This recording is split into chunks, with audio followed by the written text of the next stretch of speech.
다른 복음서 마태, 마가, 누가 이걸 공관복음이라고 그러죠. 공관이라는 말은 같은 관점으로 바라본다는 겁니다. 그런데 유독 요한복음은 조금 다른 관점이 있습니다. 똑같이 네 복음서가 다 예수님의 삶과 가르침을 담고 있죠. 그런데 요한은 예수님의 삶과 가르침만 담는 게 아니라 하나님과 예수님의 관계, 그러니까 예수님이 하나님의 아들이 된다는 게 뭘 뜻하는 거냐, 어떻게 하나님이 당신의 아들을 통해서 세상을 구원하시는가를 설명하고 있습니다. 그렇기 때문에 이 요한은요, 예수님에 대해서만 말하는 게 아니라 하나님의 아들인 예수님에 대해서, 그리고 아들을 보내신 하나님에 대해서 말을 한다는 거예요. 이게 사실 굉장히 어려운 얘기입니다. 그래서 이 요한복음은요, 우리가 우스갯소리로 목회 은퇴할 때쯤 설교하라는 말이 있습니다. 쉬운 것 같아도 굉장히 어려운 얘기입니다. 사람이요, 오른손을 잘 쓰는 사람이 있고 왼손을 잘 쓰는 사람이 있죠. 그러나 두 손을 다 잘 쓰기는 힘듭니다. 저는 칫솔질은 왼손으로 하고 밥은 오른손으로 먹습니다. 그런데 축구 선수도요, 오른발을 잘 쓰는 선수가 있고 왼발을 잘 쓰는 선수가 있는데 두 가지를 다 잘 쓰는 선수는 극히 드뭅니다. 그런데 요한은 예수님에 대해서 충분한 기록을 남길 뿐만이 아니라 예수님을 보내신 하나님에 대해서 충분히 기록을 하고, 또 그 두 분이 어떻게 함께 인류의 구원을 이루어 나가시는가를 설명하고 있습니다. 그러니까 이게 굉장히 중요한 복음서입니다. 그걸 보여주는 게 오늘 19절입니다. 19절에 딱 한 절로 이렇게 표현을 했습니다. 하반절에 보면 아들이 아버지께서 하시는 일을 보지 않고는 아무것도 스스로 할 수 없나니 아버지께서 행하시는 것을 아들도 그와 같이 행하시느니라. 그러니까 예수님이 하시는 일은요, 예수님이 독단적으로 임의적으로 내 생각대로 내 의지대로 하는 게 아니고 하나님의 마음에 포커스를 맞추는 겁니다. 하나님의 뜻을 따라서 순종해서 일을 했다는 거죠. 다시 말하면 예수님의 하는 일이 하나님의 일이라는 거예요. 왜냐하면 하나님을 따라하니까. 이게 얼마나 중요한 의미입니까? 그런 의미에서 예수님은 당신의 독단적인 종교를 창시한 게 아니에요. 그게 무슨 말이냐? 우리는 기독교 그러는데 기독교라는 말에는 어폐가 있습니다. 왜냐하면 기독교라고 명명하는 순간에 기독교는 여러 종교 중에 하나가 되는 거죠. 뭐 불교, 힌두교, 이슬람교 이런 식으로 그런 많은 종교 중에 하나가 되는 겁니다. 그런데 예수님이 하신 일은요, 애초부터 하나님이 인류를 구원하기 위해서 준비하시던 일을 예수님이 오셔서 행하시고 이루신 거예요. 이건 유일무이한 겁니다. 어떤 종교도 일을 해낼 수가 없는 거예요. 그래서 예수님은 하나님을 대표하시고 하나님은 예수 그리스도를 통해서 인류를 구원할 당신의 방법과 의지를 드러내신 겁니다. 그러니까 이게 너무너무 중요한 얘기죠. 그렇다면 예수님과 태초에 이 세상을 창조하신 하나님과 어떻게 연합이 될 수 있느냐? 그걸 보여주는 게 오늘 안식일 날 38년 된 병자를 고친 얘기입니다. 그러니까 이 얘기가 참 그냥 사람이 병이 낫는 게 중요한 게 아니라 이 속에 굉장히 중요한 하나님의 의미가 담겨져 있다는 거죠. 자, 이제 여러분 8절을 보십시오. 예수께서 이르시되 일어나 네 자리를 들고 걸어가라. 예수님께서 이 병자를 고칠 때 일어나라, 가라, 그 말만 했으면 아무 문제 없었습니다. 그런데 네 자리를 들고 걸어가라고 말했기 때문에 시비거리가 된 거예요. 이게 뭐냐면 이 병자가 낫는 거 오케이. 그런데 이 병자가 자기 자리를 들고 갔기 때문에 주일날 노동을 한 겁니다. 그게 시비거리가 된 겁니다. 스탈린이 그런 말을 했다고 그래요. 대중을 선동하기 위해서는 언어를 혼란시켜라. 그러니까 사람들의 마음을 선동하려면 이게 중요한지 저게 중요한지 헷갈리게 만들어야 사람을 선동할 수 있다는 얘기거든요. 사실은 안식일을 범했느냐 안 범했느냐 하는 얘기는 굉장히 작은 일이에요. 마이너의 일입니다. 메이저는 뭐냐면 어떻게 이렇게 큰 일이 일어나느냐 하는 거예요. 38년이나 병자였던 사람이 어떻게 일어나느냐, 그걸 보고 하나님을 찬양하고 놀라고 감격해야 되는데 이 사람들은 안식일을 어겼느냐 안 어겼느냐 규례에 집착하게 됐고 그것이 선동이 됐다는 거예요. 자, 그렇다면 왜 예수님이 하필이면 이 사람 보고 그냥 너 나왔다 그냥 집에 가 그러지 네 자리를 들고 걸어가라고 말씀하셨을까? 그 말 안 했으면 시비거리가 없을 텐데. 그러므로 여기 38년 된 병자가 자기 자리를 들고 간다는 건 굉장히 중요한 의미가 있다는 거죠. 우선 오늘 5절을 보십시오. 5절을 보시면 거기 38해 된 병자가 있더라. 38년 동안 병을 앓는 거예요. 아마도 이 병은 중풍이었지 않았을까 생각합니다. 왜냐하면 7절을 보시면 7절에 병자가 대답하되 주여 물이 움직일 때에 나를 못에 넣어주는 사람이 없어 내가 가는 동안에 다른 사람이 먼저 내려가나이다. 그러니까 스스로 움직일 수 없는 환자라는 거죠. 그래서 아마 중풍 같은 병이 아닐까 짐작하게 됩니다. 그렇기 때문에 이 사람은 38년 동안 침상에 누워있고 그 침상의 신세를 지고 있는 겁니다. 그래서 이 사람은 누워있는 사람이 주인이 아니고 오히려 그 침상이 그 병자를 지탱해주고 어떻게 보면 그의 삶을 주관하는 것과 마찬가지라는 거죠. 그런 상황에서 주님이 요구를 하는 겁니다. 네 자리를 들고 걸어가라. 다시 말하면 네 인생에 누가 주인이냐는 거예요. 네가 네 인생의 주인이냐 아니면 평생을 네가 누워있던 침상을 의지하는 게 주체냐라는 거예요. 여기에 대해서 분명한 변화를 주시기 위해서 네 자리를 들고 걸어가라고 말씀하시는 겁니다. 여러분, 여기는 아주 중요한 영적인 의미가 있습니다. 여러분, 병이 낫는 것보다 더 중요한 건 병든 생각을 버리는 겁니다. 제가 죄송한 얘기지만 20대 때 하루에 담배를 2갑씩 10년을 꼬박 피웠습니다. 저는 뭘 해도 성실해요. 끝까지 피웠습니다. 기분 나쁘면 3갑도 피우고. 그래서 죄송한 얘기지만 우리 성도들 이렇게 보면요, 저분이 담배를 피는지 안 피는지 알아요. 왜? 유류상종이거든요. 보면 알아요. 왜 몰라요? 그런데 모른 척 할 뿐이죠. 근데 제가 이제 신학을 가기 전에 정말 하나님을 만나고 담배를 끊게 되었는데 문제는 그 다음입니다.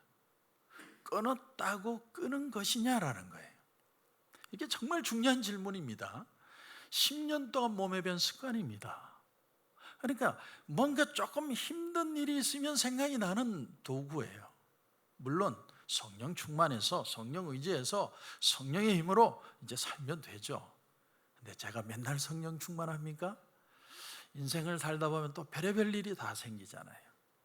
그러므로 결단이 중요한 게 아니고 사실은 후속 조치가 중요합니다.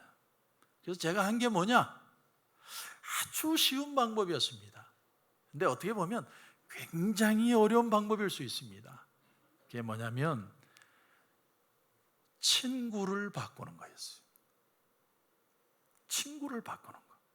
나로 하여금 담배 피고 같이 술 마시면서 얘기하는 걸 편하게 들어주는 친구들을 끊는 거였어요. 그리고 담배 펴서는 도저히 만날 수 없는 새로운 친구들을 만드는 것이었어요. 그래서 제가 총신신대원을 들어가기 전에 부산신학교라는 학교에 편입을 했습니다. 이제 대학을 나온 후니까. 그러니까 그동안에 담배 피고 술 마시고 인생은 이런 거야, 그거 신사한탄 다 들어주던 친구들은 없고 이제 성령 충만하고 주의 길을 가려는 사람들이 친구가 된 거예요. 그러니까 놀라운 일이 벌어지기 시작하는데, 그때부터 생각이 달라지고 보는 게 달라지고 느낌이 달라지는 거예요. 그러니까 자연스럽게 담배를 피우고 싶은 생각조차 날 수가 없는 거예요. 여러분, 이 깊은 뜻이 이해가 가십니까? 이제는 어려움이 생겨도 담배가 생각이 나는 게 아니라 어려울 때 신앙적인 어떤 위로를 받는 사람이 생각이 나고 그분을 만나고 싶은 겁니다. 여러분, 제가 자주 말하지만 왜 감사방을 예배 후에 감사방 모임을 가지라고 하느냐? 이유는 하나밖에 없어요. 신앙의 친구를 사귀라는 겁니다. 여러분, 밖에 나가서 식사하면서 교인들과 교제할 수 있습니다. 그러나 밖에 나가면 교회 얘기보다는 세상 얘기를 할 가능성이 더 많습니다. 그런데 예배 마치고 예배당에서 감사방을 하면 서로가 신앙 얘기를 할 가능성이 더 많은 거예요. 그래서 서로 신앙으로 위로하고 격려하고 기도해주고, 여러분, 그게 얼마나 큰 일인 줄 아십니까?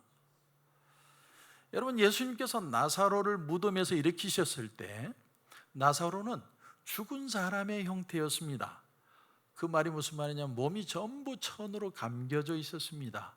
천이 감겨진 상태로 무덤을 나온 거죠. 약간 좀 게림직한 겁니다. 여러분, 죽은 사람이 살아났다고 한번 생각해 보세요.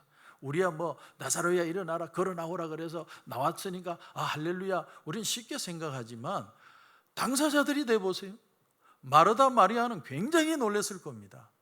죽었는데 3일 전에 죽은 사람이 지금 붕대를 감고 나온다고 생각해 보세요. 미이라 같은 사람이. 그런데 예수님은요, 기적을 일으키신 다음에 후속 조치를 하세요. 그게 뭐냐면 나사로가 나온 다음에 사람들에게 뭐라고 명령을 하시냐면 풀어놓아서 다니게 해라. 풀어놓아서 다니게 해라. 이 죽은 사람을 처리하기 위해서는 몸에 미라처럼 붕붕 감아넣었던 그 붕대를 풀지 않으면 새로운 살아있는 삶의 삶을 살 수가 없는 겁니다. 그래서 예수님이 후속 조치를 하십니다. 이젠 죽은 자가 아니고 산 자가 됐기 때문에 죽은 자의 옷은 다 벗겨버리고 산 사람의 옷을 입히라는 거예요. 그처럼 오늘 본문에 이 38년 된 병자도 그 자리에 누워 있을 때 38년 동안 그의 마음을 지배하는 건 온갖 무력한 생각, 온갖 부정적인 생각, 사람들을 향한 분노, 상처, 아픔, 이런 걸 갖고 있던 사람이 그 생각을 바꾸려면 이제는 그 자리를 의지하는 게 아니라 그 자리를 들고 걸어가야만 삶이 달라진다는 거죠. 근데 아이러니하게도 이게 안식일을 어기는 규례가 되어버렸습니다. 그래서 여러분 10절을 한번 보십시오. 10절. 유대인들이 병 나은 사람에게 이르되 안식일인데 네가 자리를 들고 가는 것이 옳지 아니하니라. 여러분, 이 구절을 읽으면서 느끼는 게 뭡니까? 저는 느끼는 게 뭐냐면 이 사람이 병에서 38년 된 병에서 나은 걸 모르고 있다라고 느껴져요. 그러니까 병자인 줄 모르는 거예요. 병자인 줄 알았다면 야, 너 옛날에 누워 있었잖아, 그렇게 질문을 해야 되는데 안식일에 자리를 들고 다니면 안 돼요, 일하지 마세요, 이렇게 얘기했다는 건 이 사람이 성한 사람인 줄 알고 있다는 거예요. 그러니까 예수님이 하신 일은 조용하게 일어난 겁니다. 자, 그리고 아주 중요한 말씀이 나오는데 진짜 주님의 후속 조치가 나옵니다. 14절을 보십시오. 14절 보시면 그 후에 예수께서 성전에서 그 사람을 만나 이르시되 보라, 네가 나았으니 더 심한 것이 생기지 않게 다시는 죄를 범하지 말아라. 여러분, 병드는 게요, 모든 게 다 죄 때문에 병드는 건 아닙니다. 그러나 이 사람에게 다시는 죄를 범치 말라는 얘기를 하는 걸 보면 이 사람은 어떤 죄를 통해서 병이 걸렸을 가능성이 많다는 겁니다. 우리가 기적을 경험하던 병에서 났던 하나님의 은혜를 경험했을 때 사실은요, 스토리가 거기서 끝나면 안 되고 이후에 하나님과 동행하는 삶이 정말로 필요합니다. 나만 장군이 병이 나았을 때 요단강물에 7번 들어가고 나와서 아이의 살결처럼 아주 깨끗해졌을 때 나만 장군이 엘리사에게 선물만 주려고 했던 게 아니라 한 가지 아주 독특한 부탁을 합니다. 그게 뭐냐면 열왕기하 5장 17절에 나만이 이르되 그러면 청하건대 내 노새 2마리의 실을 흙을 당신의 종에게 주소서. 이제부터는 종이 번제물과 다른 희생 제사를 여호와 외 다른 신에게는 드리지 아니하고 다만 여호와께 드리겠나이다. 그러니까 정확히는 모르겠지만 아마도 이 나아만이 자기 나라로 돌아가서 아마 흙을 뿌려놓고 이스라엘의 흙을 뿌려놓고 그 위에 무릎을 꿇고 하나님을 찬양하지 않았을까. 그러니까 그는 자기의 삶의 후속 조치를 한 거예요. 그 흙이 없으면 내가 나았다는 사실을 까먹고 사는 거예요. 하나님의 은혜가 아니라는 걸, 하나님의 은혜라는 걸 잊어버리고 살 가능성이 많아요. 오늘 이 38년 된 병자도 만약에 그 건강한 몸으로 그냥 다시 세상에 가면 고스톱 치고 술판 벌리고 여색을 즐기고, 이건 가정입니다. 실제로 그랬을지는 몰라요. 그러나 그런 죄악된 모습으로 다시 돌아간다면 그 사람은 옛날보다 더 타락하고 피폐할 가능성이 많다는 겁니다. 그래서 주님이 말씀하는 거예요. 다시는 죄를 범하지 말아라. 여러분, 우리는요, 은혜를 입는 것이 전부가 아니고 은혜를 받은 다음에 우리에게 더 큰 의미가 있다는 사실을 깨달아야만 합니다. 그래서 나 자신을 하나님의 말씀에 붙들라는 거예요. 그렇지 않으면 여기 서 있는 백 목사도 여러분도요, 한 달만 교회 안 나와보십시오. 그 사람은 세상 사람하고 똑같아요. 똑같습니다. 목사라고 별 수 있는 줄 압니까? 자, 그런데 여러분 10절 다시 보십시오. 10절 다시 보면 안식일인데 네가 자리를 들고 가는 것이 옳지 아니하니라. 또 한 부류의 오해가 나옵니다. 안식일에 병자를 고치는 것이 옳으냐? 38년 된 병자는 할렐루야 하고 가는데 이 유대인들은 시험거리가 됐다는 거예요. 이유는 안식일날 자리를 들고 간다는 그 사실 때문에. 하나님도 안식일날은 쉬셔야 돼. 이게 그 사람들의 논리입니다. 여기에 대한 예수님의 답변은 공간복음, 마태, 마가, 누가복음에는 뭐라고 얘기를 하냐면 너희가 안식일날 소나 양이 우물에 빠지면 건지지 않겠느냐, 타당성을 가지고 주님이 얘기를 하셨는데 오늘 요한복음에는 좀 더 독특합니다. 신학적인 관점에서 하나님의 입장에서 얘기를 해요. 그래서 요한복음이 독특한 겁니다. 17절 보십시오. 17절 보시면 내 아버지께서 일하시니 나도 일한다. 다시 말하면 원래 안식일의 유래가 뭡니까? 하나님이 6일 동안 세상을 창조하시고 제7일 날은 쉬셨다는 거예요. 그 창조하신 걸 보시기에 좋았더라. 그래서 하나님이 7일을 축복을 하신 거예요. 그래서 제7일은 축복의 날입니다. 이게 안식일의 유래입니다. 나중에 모세를 통해서 십계명을 하나님이 주실 때 제7일은 안식일이죠. 너희도 그날은 일하지 말고 거룩하게 지켜라. 안식일이 된 이유가 뭐냐면 하나님이 쉬셨다는 이유 때문이에요. 창조를 완성하시고 제7일에는 쉬셨다는 거예요. 그래서 이게 인간도 주일은 쉬어야 된다는 규례가 된 겁니다. 근데 오늘 주님의 말씀이 17절을 보면 내 아버지께서 이제까지 일하시니 하나님이 쉬지 않는데요, 일하신대요. 그래서 나도 일한다. 이게 굉장히 중요한 요한복음의 포인트입니다. 다시 말하면 여러분 잘 들어보세요. 하나님이 온 우주 만물을 만드신 거 보시기에 좋았다, 영광을 받으신 뒤에 그 후에 하나님은 당신의 그 영광을 또 어떤 일을 통해서 나타내시느냐, 그 질문을 하는 겁니다. 세상은 다 졌어요. 근데 주님이, 하나님이 일하신대요. 그럼 그 일은 도대체 뭐냐? 이 일이 굉장히 중요한 일인데 그 일은 바로 인간을 구원하는 일이라는 거예요. 인간을 구원하는 일. 그러므로 여러분 이렇게 정리할 수 있습니다. 창조의 차원에서는 그 일을 완성했기 때문에 하나님은 쉬시지만 인간을 구원하는 일은 아직도 쉬지 않고 계시고 완성되지도 않았다는 얘기입니다. 아주 중요한 얘기입니다. 창조론적인 면에서는 하나님은 쉬시고 일은 이미 끝났습니다. 그러나 구원론적인 차원에서는 아직도 할 일이 많다는 거예요. 그래서 예수님이 안식일 날 병자를 고치신다는 건 구원론적인 관점에서 얘기하는 겁니다. 하나님이 인간, 죄인을 구원한 일을 만약에 쉬시면 어떻게 되겠습니까? 우린 큰일 나는 겁니다. 우린 더 이상 구원의 길이 없는 겁니다. 하나님이 여전히 일하고 계시니까 망정이지, 하나님 이제 이 일 끝났다, 아니면 내가 좀 쉬자, 그게 심판이고 그게 종말인 겁니다. 그날이 올 겁니다. 그러나 아직은 오지 않았습니다. 그렇기 때문에 예수님 말씀이 내 아버지께서 이제까지 일하시니 나도 일한다. 예수님은 하나님의 아들이시고 구세주기 때문에 예수님은 이 일을 쉬실 수가 없다라는 거예요.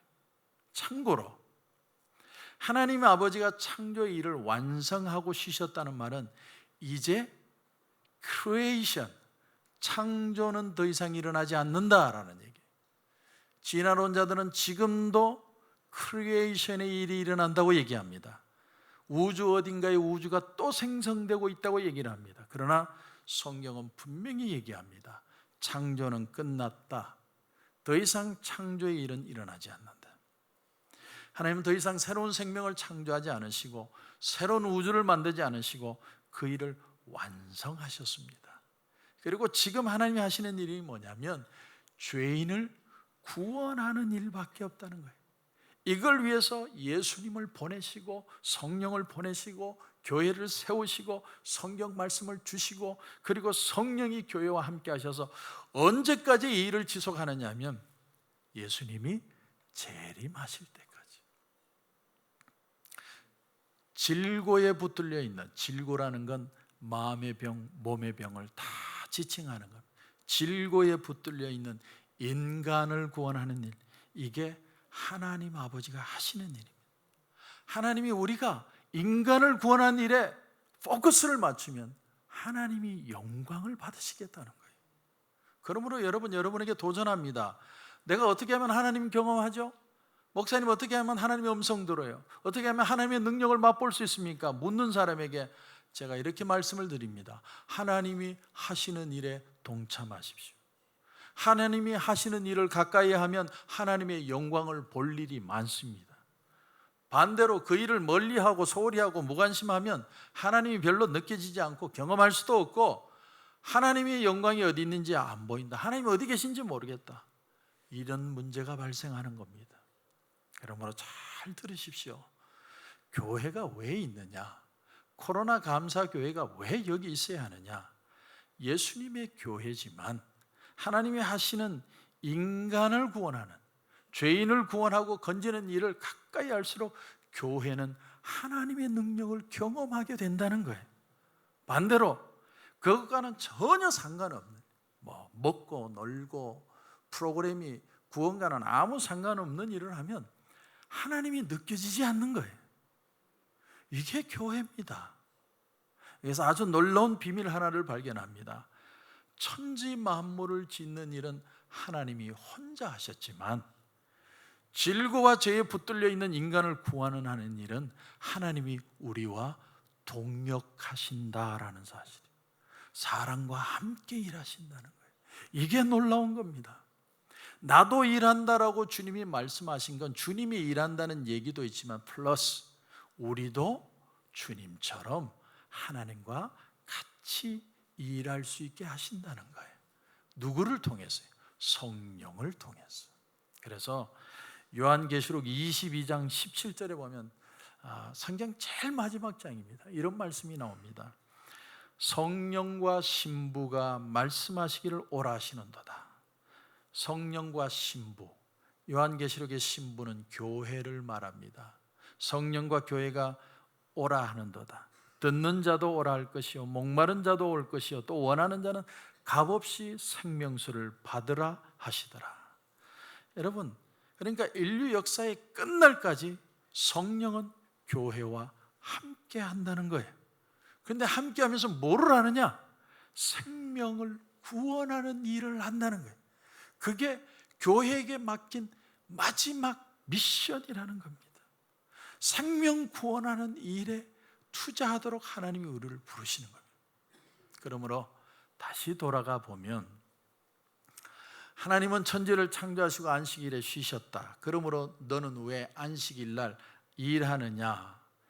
이 유대인들의 마음속에는, 그들의 마인드는 뭐냐면 하나님은 쉬시는 분, 이제 더 이상 일 안 하는 분, 그저 기도나 듣고 계시는 분, 천지 창조 이후에 하나님은 활동 안 하는 분, 그런 마인드가 있는 거죠. 여기에 대해서 예수님은 아주 혁신적인 발언을 하셨습니다. 하나님은 쉬지 않으신다.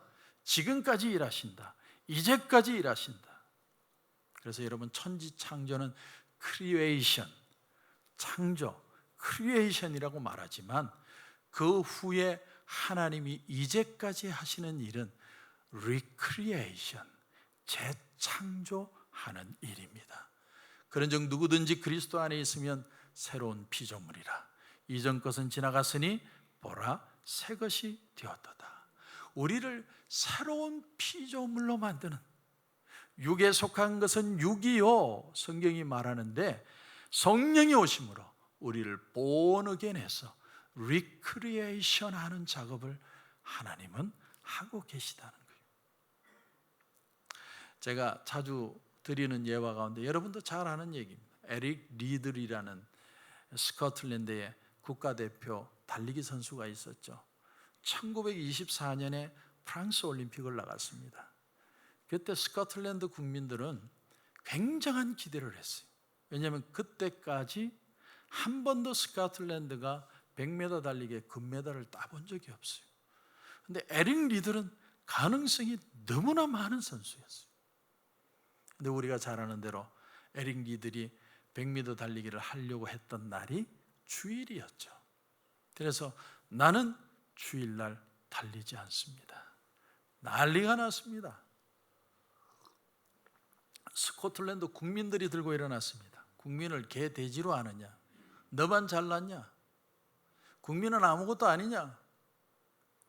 결국 같이 왔던 스코틀랜드 선수 중에 하나가 100m를 뛰고 본인은 평일날 400m를 뜁니다. 놀라운 사실은요, 100m 뛴 선수도 금메달을 따고 이 에릭 리들도 금메달을 땁니다. 그의 놀라운 인터뷰 내용이 이런 겁니다. 나는 단거리 선수인데 200m를 내 있는 힘을 다해 뛰었고 마지막 200m는 하나님이 달려주셨습니다. 그래서 두 사람의 금메달을 딴 거예요. 진짜 국민 영웅이 된 겁니다. 그런데 얘기는 거기서 끝나지 않습니다. 에릭 리들은 중국의 텐센에서 자기 아버지가 선교사의 아들로 태어났습니다. 그래서 이 달리기를 마치고 중국으로 갑니다. 선교사로. 그런데 그 선교를 하는데 마침 세계 제2차 대전이 터지고 일본이 중국을 지배하게 돼요. 그래서 이 에릭 리들이 선교한 중국 사람과 같이 어디에 갇히냐면 웨이셴 수용소에 갇히게 됩니다. 먹는 것도 부족하고 힘들고 고달프고. 그래서 이 에릭 리들이요, 파킨슨 병인가가 걸려요. 몸을 제대로 쓸 수 없는, 너무 못 먹어서 젊은 나이에.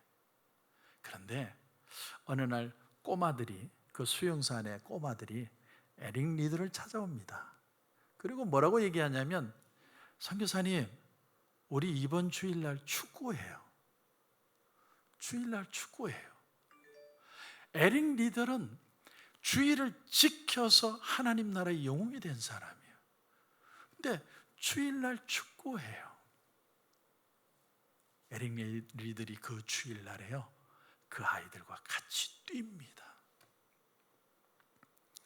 여러분, 이 에릭 리들의 전기가 우리에게 주는 도전이 있습니다.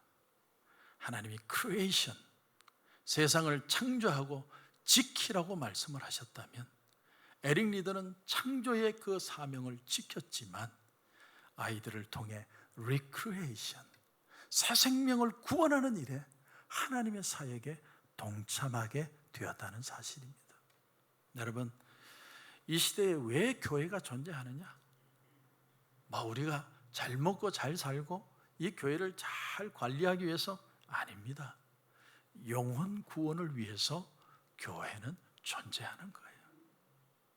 어제 어느 분 신방을 갔더니 그 자녀분은 우리 교회를 다니는 분은 아닌데 한 700명 되는 장로교회를 다니시는 분이에요. 또 2세다 보니까 영어가 더 편해요. 1.5세라서. 근데 그분이 얘기 가운데 내가 그 질문도 한 것도 아닌데, 목사님, 우리 교회는요 이제 EM과 KM이 나뉘고 있어요. 재정까지도 다 나누고 있어요. 한 지붕 두 교회가 되고 있어요. 한 지붕 두 교회는 내가 하는 말인데 이 사람이 왜 이 말을 하지? 나는 그 순간에 깜짝 놀랐어요. 하나님이 그 사람을 통해 저에게 주시는 말씀이라고 생각해요. 나는 먼저 가보지 못해서 불안한데 먼저 간 사람의 샘플을 얘기하고 있는, 그 사람한테 내가 질문한 거 아니에요. 그냥 그 사람이 툭 튀어나온 거예요. 여러분, 우리는 지금 가보지 않은 길을 갑니다. 우리 2세들 위해 투자하고 선교하고 주의 일을 하는데 중요한 거 하나만 잃어버리지 않으면 하나님은 기뻐하십니다. 너희들이 영혼 구원하는 일에 포커스하고 있느냐?